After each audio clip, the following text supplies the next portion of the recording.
My name is Garry Veysi. I'm the principal at Mamaku Primary School. Welcome to Mamaku.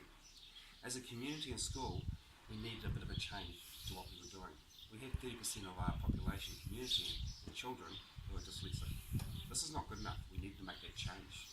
So that's when we invited and invested in Andria from Dysco to help us out. What a great change. Straight away, we saw the confidence in children. So it's all about, for us, using the ref, being relevant for the children, engaging them in their learning and motivating them for what they want to do, and it has to be fun. If they're not having fun, they won't want to do it.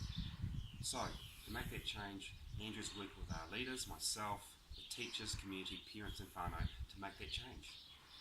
What a great change it's been, what a great journey it's been so far. I'd like to thank Andria for what she's done. So, if you want to work smarter, not harder, contact Andria from Dysco to help our tamariki. Kia ora.